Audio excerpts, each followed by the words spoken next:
¿Y dónde se conocieron? Nos conocimos en la universidad, en primer año, y desde esa época hace ya 30 años que estamos juntos. ¿Era tímido él, Mónica, no? Más o menos. ¿Te miraba? De vez en cuando, al principio y después un poco más. al principio tímido, después ya se le fue. ¿Y vos sos celosa?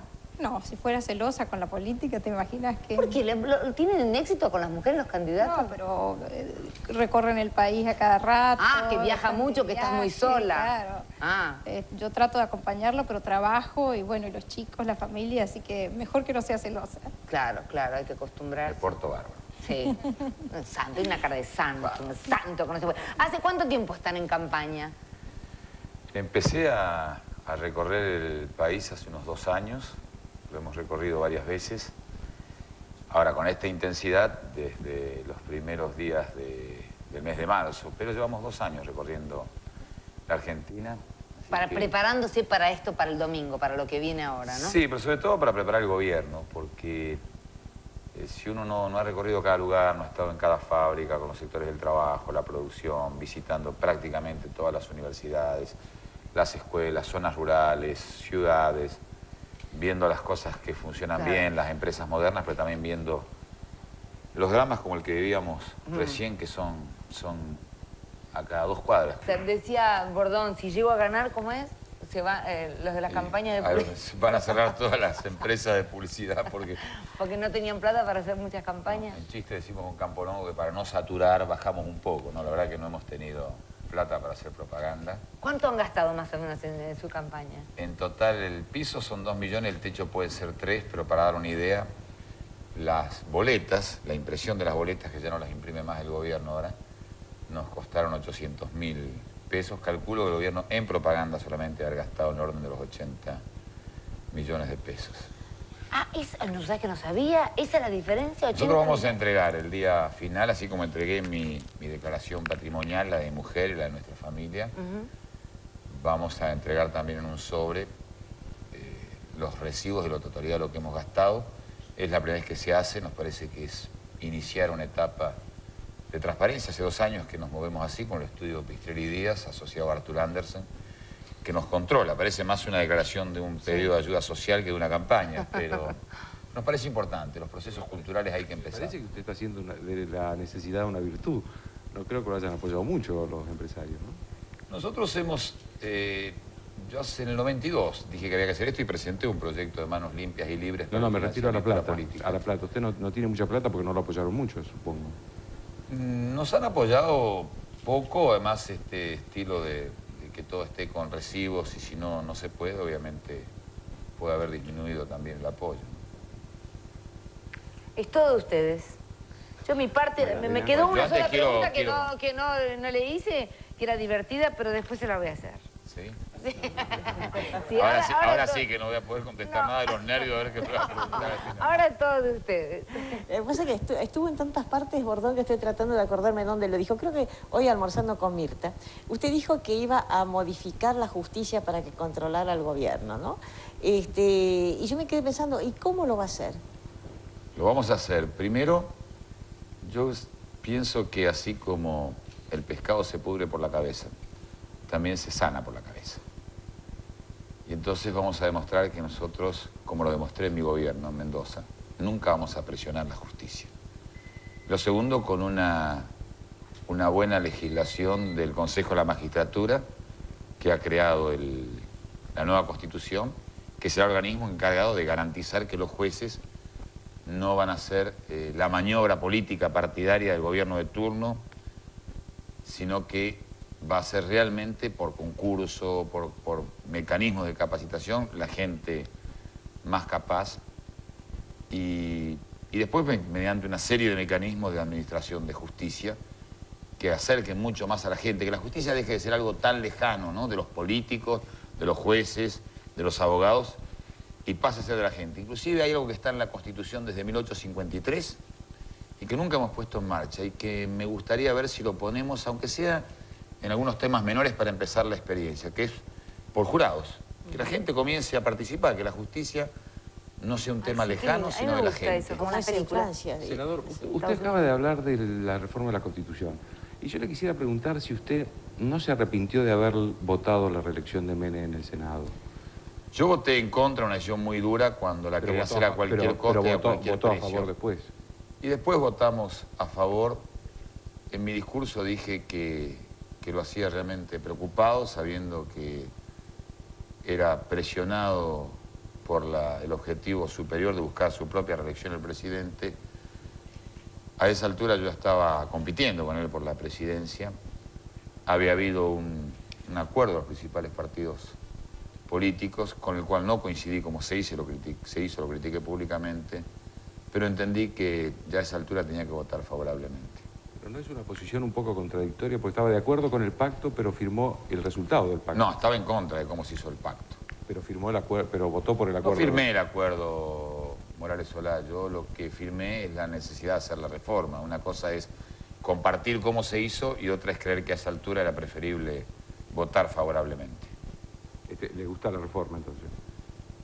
Hay cosas que me parecen que hemos hecho grandes avances, el tener incluido el habeas data, entonces el derecho de la gente a conocer, y yo lo voy a poner en práctica, lo que hay en el Estado me parece un gran avance. Haber incorporado el derecho a habeas corpus ya como un principio constitucional me parece fundamental.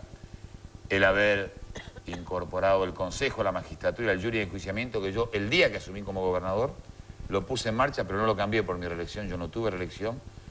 Yo nunca envié un pliego yo. No quería justicia de Bordón ni de su partido. La gente honesta lo que quiere es justicia independiente, no justicia amiga. Y expresé públicamente mi oposición, por ejemplo, al tema del tercer senador y al mecanismo de elección de este tercer senador, que realmente es un pacto de permanencia hasta el año 2001, ¿no? En esto fui muy claro y voté negativamente a temas como ese. Y, por ejemplo, uno de los temas que usted ha tocado, pero me parece que no lo explicó suficientemente, cuando usted dijo que iba a aumentar las jubilaciones mínimas, las pensiones mínimas, ¿con qué plata piensa hacerlo? Reordenando recursos que hoy se malgastan por ineficiencia, por corrupción o por privilegio en los más de 80.000 millones de pesos del gasto público argentino.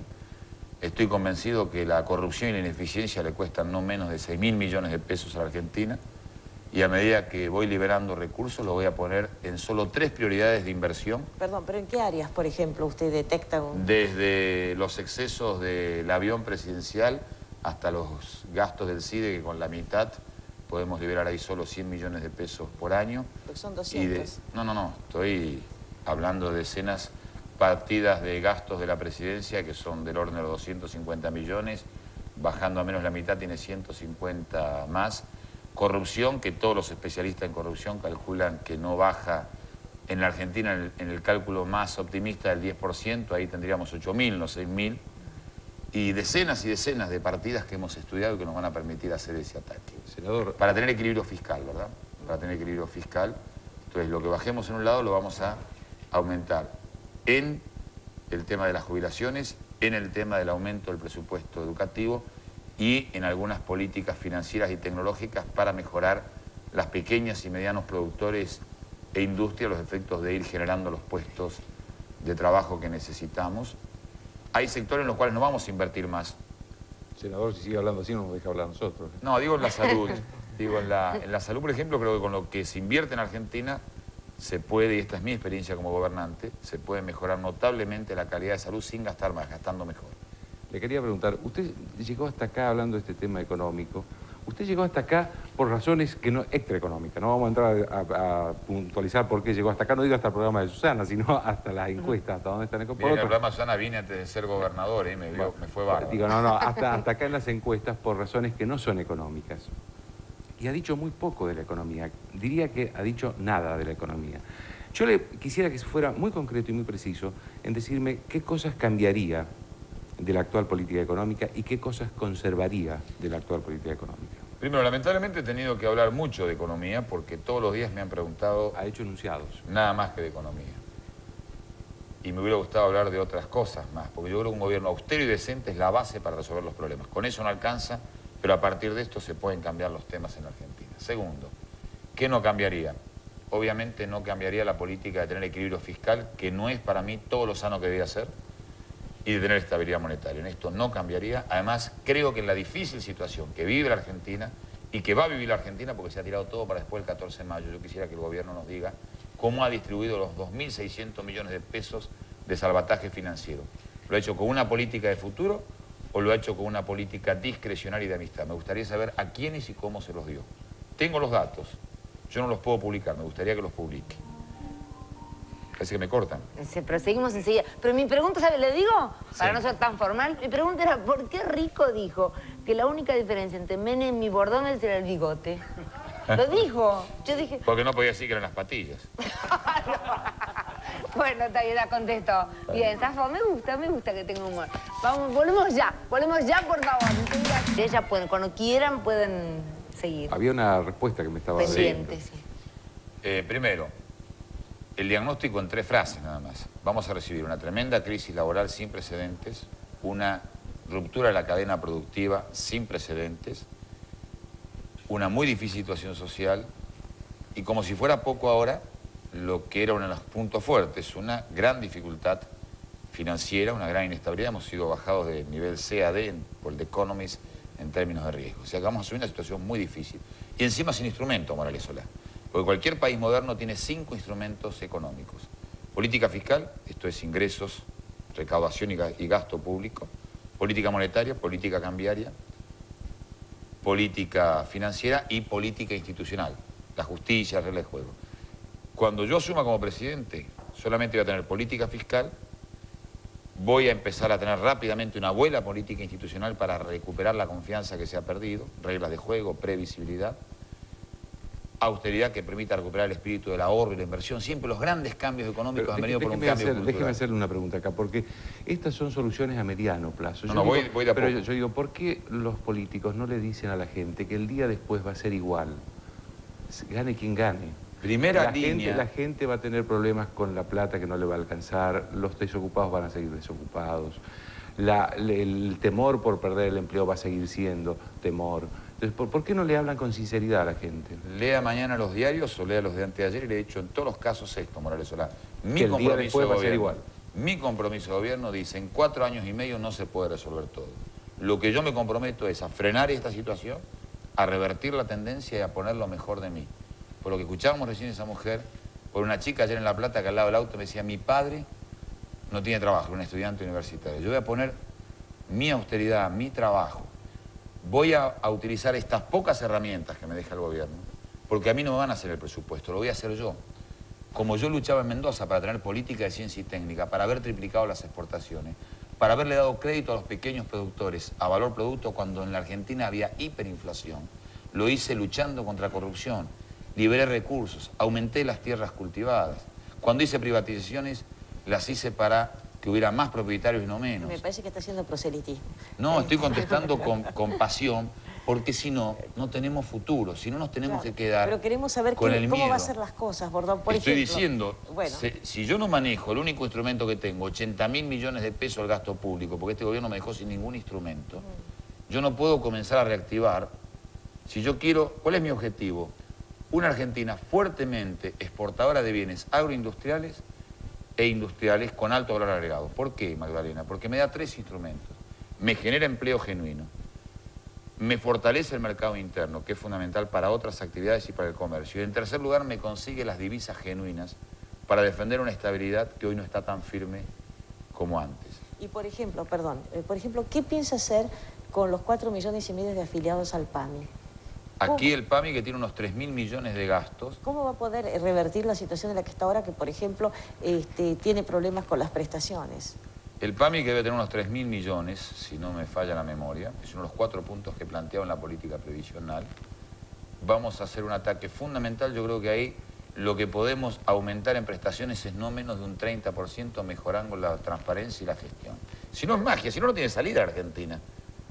Si no mejoramos la capacidad de gestión, si no atacamos la corrupción, si no ponemos prioridades... ¿Pero y cómo lo hace? Por ejemplo, ¿usted tiene personal especializado en el cual ha pensado...? Tengo 20 años trabajando en esto. Mira, cuando vino el presidente a visitarme al final de mi mandato a Mendoza y vio el hospital de niños de 380 camas construido en esa época y todo lo que nosotros habíamos construido, me dice, ¿de dónde sacaste la plata?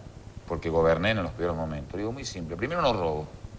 Segundo, no ubico a la gente por amistad, sino por capacidad, y tenemos mecanismos modernos y eficientes de funcionar. Con menos plata hicimos más cosas. Esto es lo que yo le ofrezco a la Argentina. Sacar un poco este tema económico y llevarlo al tema de la revisión del pasado y hacerle una misma pregunta que le hice ayer a Masachesi. ¿Por qué los políticos no quieren hablar del tema de los desaparecidos? ¿Por qué les cuesta hablar de ese tema? ¿Por qué no hacen docencia frente a la juventud que no conoce ese tema y ese pasado de la Argentina? Yo he hablado y he luchado durante la dictadura por ese tema. Yo he votado las leyes de juicio en momentos muy difíciles, donde Magdalena Ruiz Guiñazú jugó un papel muy importante y mucho coraje junto con otros compatriotas en la CONADEP. Sabemos lo duro y las amenazas que era en ese momento votar. Y vengo hablando sobre ese tema y concretamente estoy proponiendo una nueva Comisión Nacional de la Verdad para que a partir de estas excepcionales declaraciones del general Balsa, que recomponen plenamente el espíritu de lo que es el ejército sanmartiniano y su plena inserción en la democracia, nos permita trabajar en 3 planos. El primer plano, en el plano moral. Debemos conocer lo que ocurrió, no solamente los familiares, no solamente nosotros, sino nuestros hijos. Segundo, jurídicamente es una obligación conocer, ya hay fallos, como en el caso de Miñone, que dicen que hay que conocer. Y en tercer lugar, desde el punto de vista institucional, porque si no resolvemos este tema, los argentinos han decidido, gracias a Dios, no guardarlo en el cajón. Ni los militares lo quieren guardar, ni los familiares de los desaparecidos quieren guardarlo en el ropero. Hay que sacarlo adelante para mejorar el país. Esa es la música les agradezco muchísimo que hayan venido. Mucha suerte. Gracias. Para el domingo. Si gana, lo espero el lunes. Con muchísimo gusto. Que me dé tanta suerte como cuando vine antes de ser gobernador. Muchísima suerte. Gracias. Muchas gracias por estar acá. Hasta mañana a las 8 de la noche, como todos los días.